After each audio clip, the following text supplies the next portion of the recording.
Hi everyone, how's it going?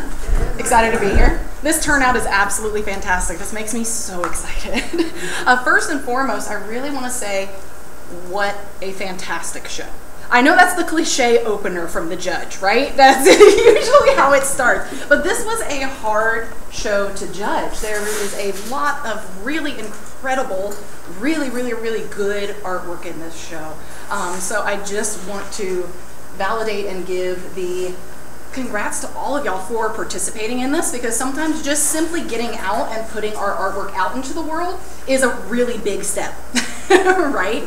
Going for a show, I got some show rejections here recently, and I know how it feels. You know, I like the word rejection. I know some shows. So many good pieces, yours didn't quite make it in, right? Diversion. There you go. Yes. You know what I mean.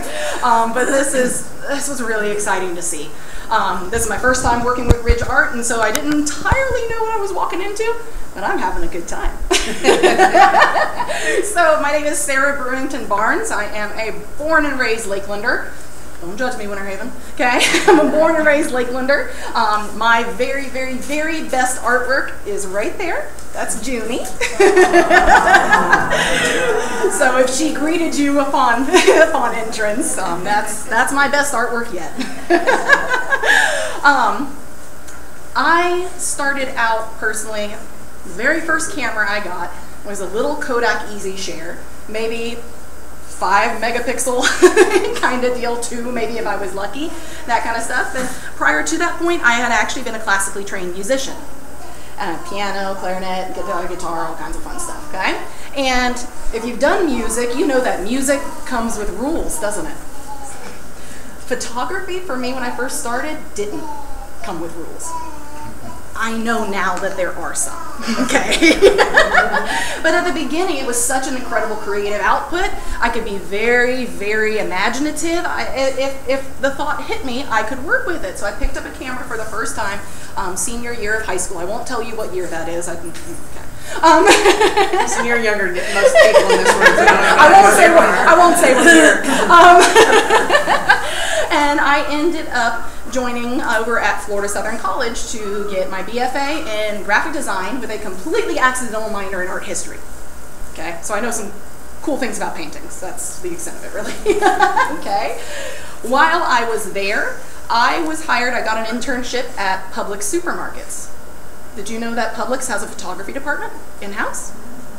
That was a good time. Okay. That job was the biggest artistic blessing in my entire life that I've ever had. Because as a photographer, I could have gone down kind of just the portrait route, just the photojournalism route, just that. And sometimes we stick to those intermediums really tightly, right? Okay. Publix did such a great job of making me do everything because there were only 4 of us, so we had a lot to do.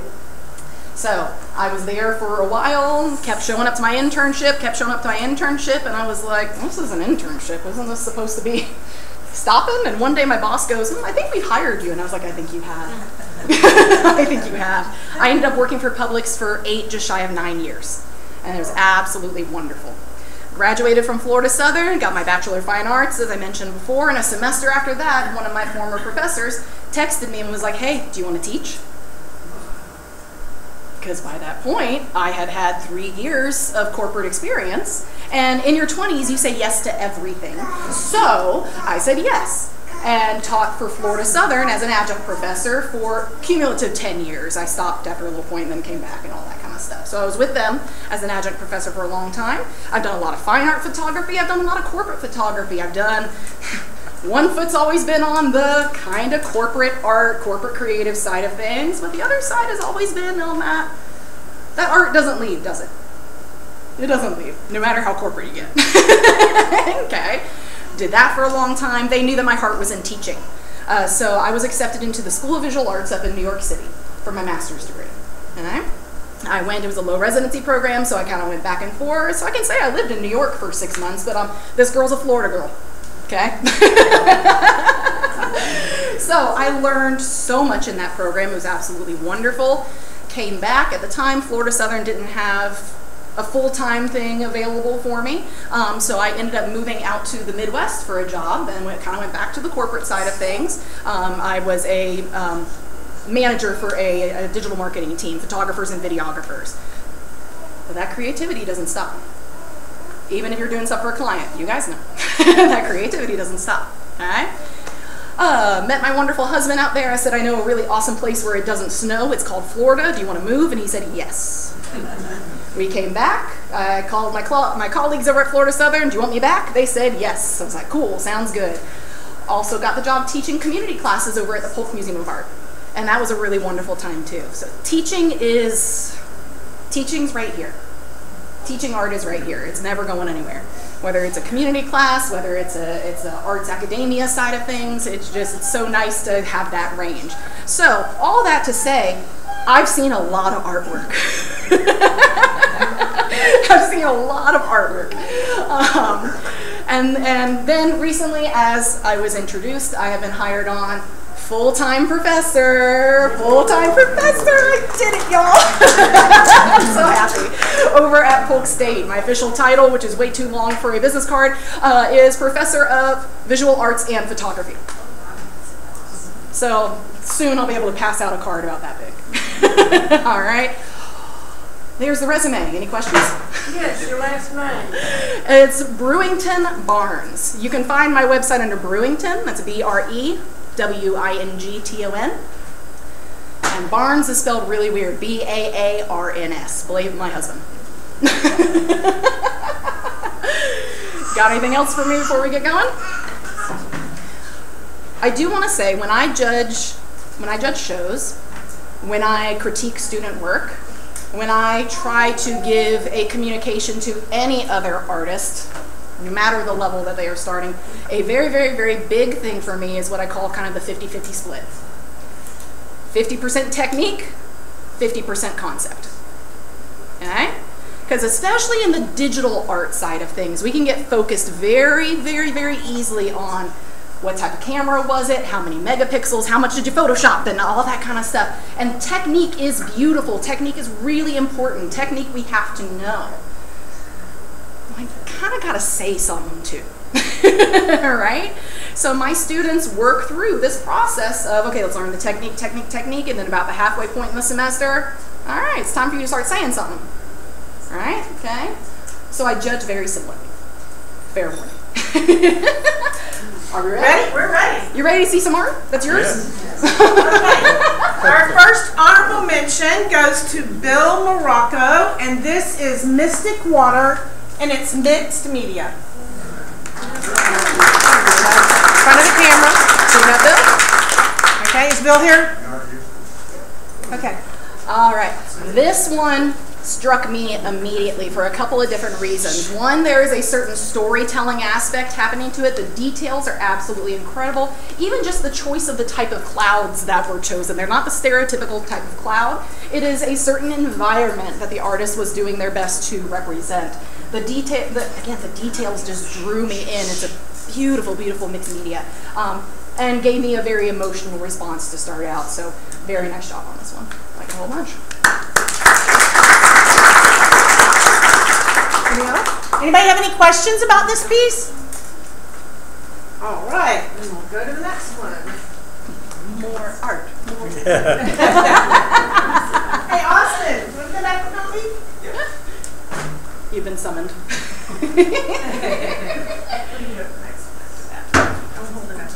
Okay, our next honorable mention goes to Diane Adams, and this is Mist and Mystery.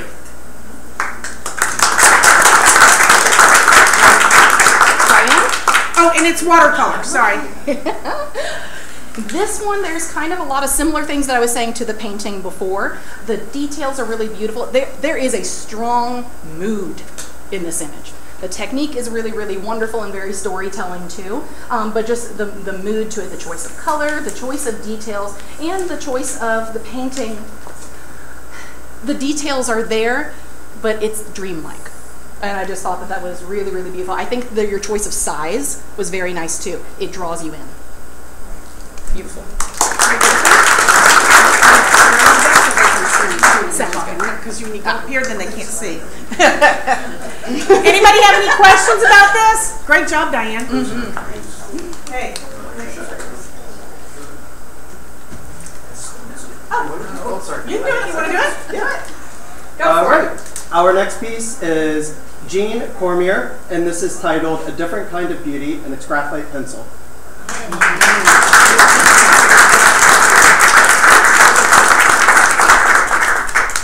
Do we have the artist here?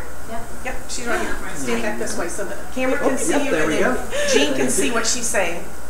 There's always something about a portrait, isn't there? There's always something about a portrait, no matter the medium, okay? But the eye contact here, the detail of the eyes, everything that you did, the real study of this person is just absolutely beautiful. And from a technical standpoint, it's absolutely gorgeous. So love the technique. Love that it's the concept of the portrait that we can see over and over and over again, but the importance of the title along with it is very, very, very important too. Love it. Beautiful work.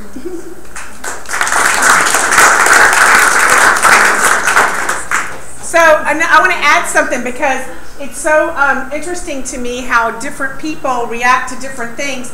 But Jean had two pieces that were up in the judging. The other one was a gorilla because the comedy of it. But also while we were judging, some judges don't like to know about titles. Some judges say different things. Just like cracking up laughing at some of the titles. Like, y'all did some good titles in this show, let me tell you, because it just brings you in. It's such a fun thing. And if there's anything that I can say that's like an encouragement to artists, your titles are important. We can default, I am super guilty of it. I'm terrible at titling my work. Terrible. I just want to go untitled, untitled, untitled, untitled. But the title is a perfect way to give your viewer, to give your judge, to give whoever is looking at your work context. And I learned a really, really, really big lesson about context recently. I entered into a photographic competition with a really, really, really big photo company. And we were able to do portfolio reviews. And that feedback, they said, your work is technically very good. I can see that there are things going on, and I can see and put together a story, but you have not written enough context for me to know why you did what you did. And I was like, so you mean literally what I teach my students I didn't do? Your title is really important. Okay, good job. Somehow this next artist didn't get her text till late and it's not here. But this is Kathy Stutzman and it's Century Gouache.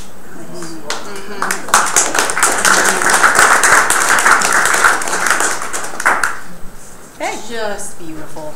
Again, I'll be honest, the technique of this one is primarily what drew me into it. I mean, that is sharp, that is beautiful, that is just absolutely gorgeous.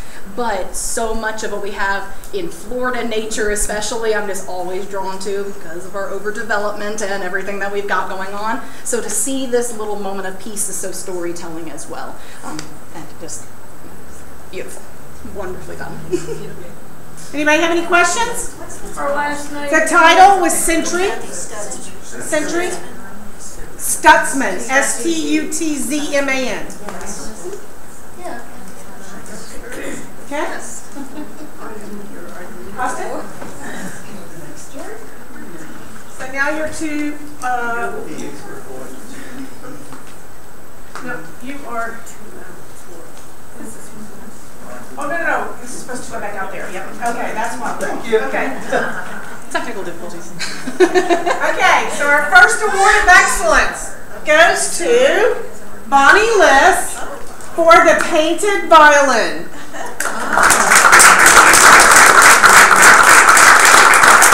Who recognizes the subject? Anybody know who this is? No. Really? Isn't it Ramona? No, it's Sharon Creedon. Yeah. Anyway, it's an oil painting that Bonnie did of Sharon Creedon. Go ahead, I'm sorry. Is the artist here? She's right over here. This grabs you. And I think the primary reason it grabs you is because the subject is not making direct eye contact with you. There's more to the story.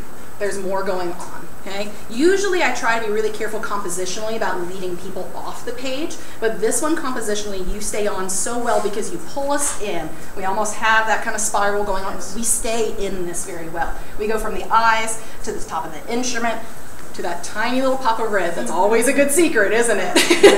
From an art historical standpoint, they used to do that all the time in competitions. Just a tiny little pop of red because red grabs the eye, doesn't it? Okay? But this one makes me want to know more of the story.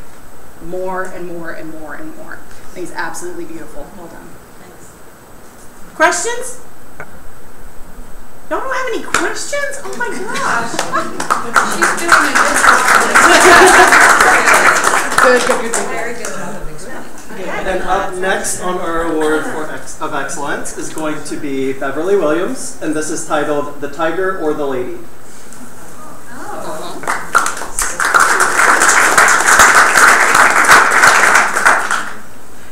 This one, from a technique standpoint, grabbed me because it was obvious a very, very, very unique piece in this show.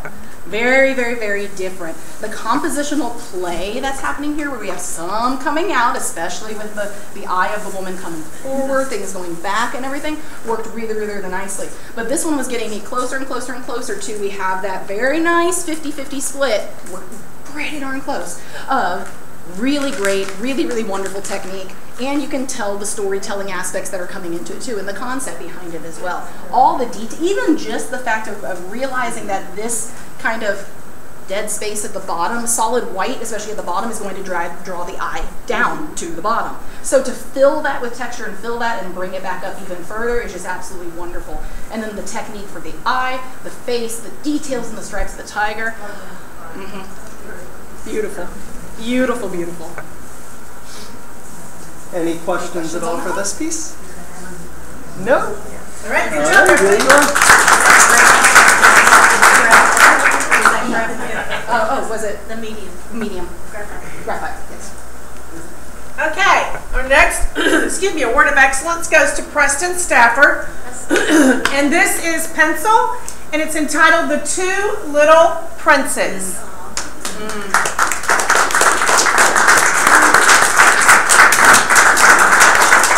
This was a hard show.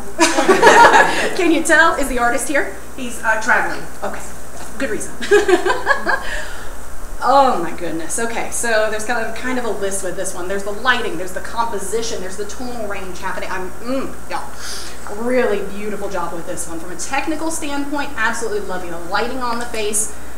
Really true, really correct for that front-facing window light, at least front-facing for the individuals themselves here. The tonal range, the fact that we actually have the background falling to a much, much, much darker tone. It's not quite Caravaggio's chiaroscuro, okay, but it's working its way there. It's really nice. The details are beautiful, and then we do have that concept. And sometimes the concept is us asking, well, why? I want to know more. We can sense that there's a story happening, and sometimes your art can ask more questions than give more answers. And that's what I do enjoy about this one. I want to talk to this artist. It's really beautiful. Really beautiful. Questions? All right. Good job, Preston. All right, now we're in our Third place? third place. The time has come.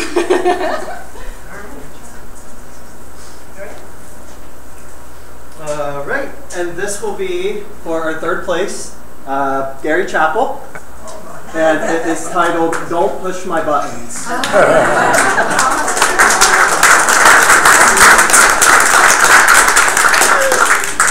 The artist here. Nice to meet you.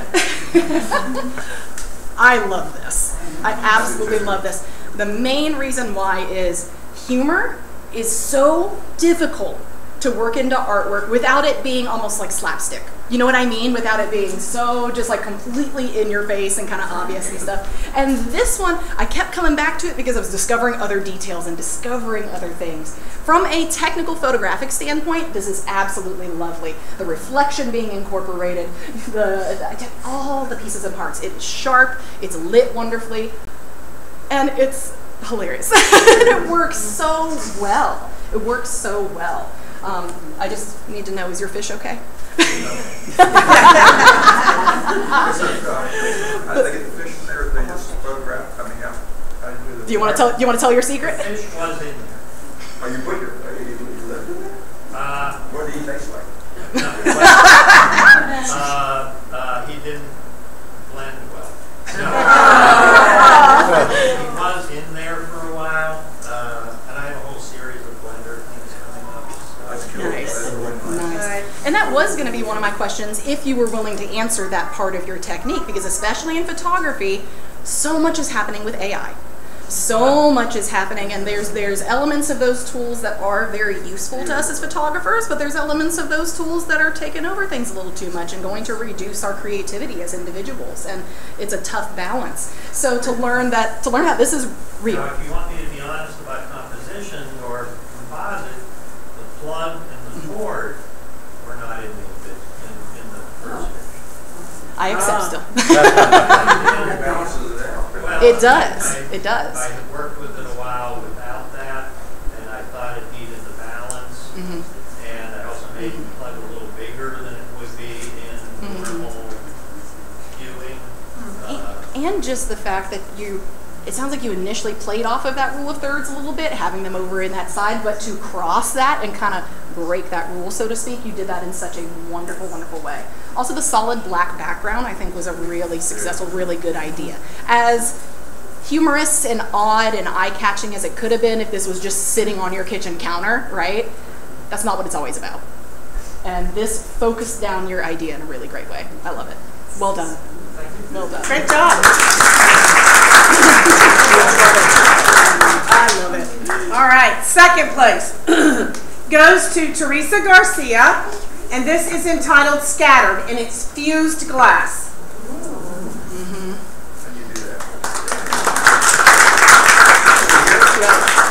I don't think she's here. How do you? No, I'm not going to ask how you.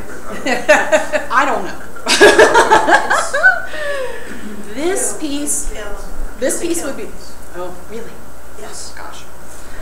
This piece, at first glance, you could think, Sarah, you said the whole 50-50 technical thing. This looks pretty darn technical. Is that why you liked it? That kind of stuff, right? Okay. But this piece doesn't just happen out of thin air. It's not one of those things like within photography, I can grab, go, go, go. I have those happy accidents. I don't believe in those, but you know what I mean. Okay. I know by looking at it the level of conceptual planning that went into this. This could have been sketched out a couple times over and over and over again, and just turned into a beautiful piece. And read the title one more time. Scattered. The title for me, admittedly, is just a little bit literal. I would love to see the artist play with the title a tiny bit more and try to push it a tiny bit more. What has been scattered? Is it a feeling? Is it a literal pieces, parts, that kind of stuff? But just from a technical standpoint, grabbed my eye immediately. Absolutely beautiful. And from a conceptual standpoint, it is moving its way right there. I love it. Yeah, she has a couple more pieces that were pretty cool too. So make sure you take a look. Okay, best of shows. Ready? You doing it? You want me to? You would like to. Huh? If you would like to. Okay.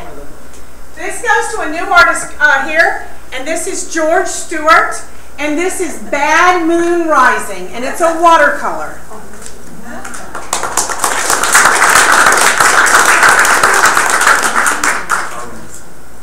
Yes? If anybody wants an explanation of why I painted that thing. Well, let her talk about it first, and then you can tell us, okay? No, you're good. But I'm ready to hear. It's the perfect 50-50 split, like I've been saying. This had such a strong concept and such incredible technique tied to it. You can't help but feel something. And what's so nice is neither the concept nor the technique is pulling from one another. They work together. They work together really, really well to create a pretty profound art piece, in my opinion. So very impressed. I was very impressed with all three of the pieces. But this one was the one compositionally the most that really, really reached out to me. So yeah, Well, talk to me. I wanted to call it Blood Moon, but I didn't know if it was Strawberry Moon. Mm-hmm. Most people don't understand that's a sign of foreboding. That's something warning is coming, bad's coming usually. Mm-hmm. But I didn't think so. I forgot what the name is. Bad Moon Rising. Bad Moon Rising. It's just a lyric from somewhere. CCR. Oh, yeah. Ask the music person over here. I love it, but All right. really, really strong piece. Thank you, I appreciate it. Any questions? Y'all, we had so many pieces entered into this show. We are so grateful. There are several pieces that did not get in that are out in the hallway, and so if you would please sign the sheet when you leave, if you pick up one of your pieces, I'd really appreciate it. They're all outside in the hallway, and the people I knew that weren't going to be here in the office, but that doesn't matter. And then after the critique, after the questions, after the other announcements, if y'all would help us with the chairs, that would be great. But any questions for our lovely judge? Fire away. Oh, thank you. I like that. I like that. You guys have any questions for me? Anything I can help with? Anything I can? I have a question. Yes. So when you look at the artwork like it was around here, do you ask for the title first, or do you look at it and... Okay, hang on. Let me answer that. Yeah, go for it. Because I always tell every judge, I don't want you to start pulling out anything from my show until you look at everything. Chrissy has a really good cycle that she helped lead me So through. my Very good, first very thing helpful. is that they walk around the room and they look at every single Visual. piece so that they know the quality of the artwork on this side of the show versus the quality of the artwork over here. Because otherwise they'll start whipping them out over here and then get over here and think, oh. So they go around the room once, and then Austin and I went around and picked up every other piece of work. We pick it up off the floor, and we make sure it's in light, because there's some dark spots around here. Read the title and tell her the medium. And then she takes it from there. Yeah. Then there were 4 more rounds after that. So it's like peeling an onion. day. Don't just go, no, no, no, no, no. Like, go slowly and make sure you're doing it at a good pace and an even competitiveness, you know. And you can't rush through art criticism. You can't. Because like I was saying at the beginning too, it was very important for me to know the titles that you assign to these things. Because that's a part of your art. That's a part of the work. That's like rushing through a museum and never reading the artist statement that's at the front, which some of them are long and some of them don't make sense. I get it. But I have to have context. Have to have context. So I appreciate y'all helping me go like, hey, let's, like, we can read you the titles, and then I can not see, And I will say at one point she goes, oh, do you think this is too much color, or do you think this? And when I'm going this, like, nope, I pay you to judge the artwork. That's nope. They did great. My opinion is not. They did great. Big help. This was a great experience. I'm so glad to have been here. Any other questions? I'm asking for questions. If you want to ask it, you got to ask it. Okay. Yeah, fire away. My question is, and a few people have heard it once in a while, what can we do to become better artists? I heard this one was coming. I love it, I love it, I love it. It's such a good question. The first thing I'll say is a little bit of a mental game that we play, okay? Don't say that something had to do with luck. Don't consider yourself lucky, okay? Consider yourself talented, all right? Because everybody in here did a darn good job on this. I saw a lot of really fantastic art, but something that I see over and over and over again, especially in the photography side of things, but I see it in your other mediums, okay?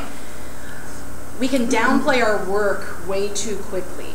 If we go, oh, like I kind of just got lucky with this, or it was a happy accident, or it was this and that. My absolute favorite phrase to teach my students and say, because they'll get up and haven't done a critique before, and they're like, well, I just pressed the button, you know what I mean? They don't quite know what to say and that kind of stuff. But something that I say all the time, anytime I hear that L word, luck is the residue of hard work. Luck is the residue of hard work. So from a mental standpoint, as an artist, we can deal with a lot of imposter syndrome, we can deal with a lot of insecurity, we can deal with a lot of stuff. And again, I give praise to each one of you guys for participating in this show and putting your work out there because of how important that truly is. But you're good at what you do. You know what you're doing. You're not just lucky, okay? You're not just lucky. That is genuinely the main thing that I do try to say to people. Really, really, really. And then another factor of that too is build some time in to live with your work a little bit. Live with your work. I'm coming from a digital photographer side of things. I've done a lot of film stuff too, so I slowed myself down, okay? But from a digital photography side of things, I can click, click, click, click, click, and make work in an instant, and then you post it to Instagram, and then you carry on with your day, right? But if I don't spend enough time with my work to get to know it, I can't really develop a title. I can't really develop an artist statement very well, and I can't develop that magical word I keep saying, context, okay? So once you've finished a piece, you have run through an absolutely insane amount of time, like painting and going and doing and all these pieces of parts and stuff, and then you're like, oh, thank goodness it's done. It's never done, is it? Okay, but I'm done for right now. And you put it down, and then the rush might be to start the next one or another commission or another thing like that. You take that piece at least out on a coffee date, okay?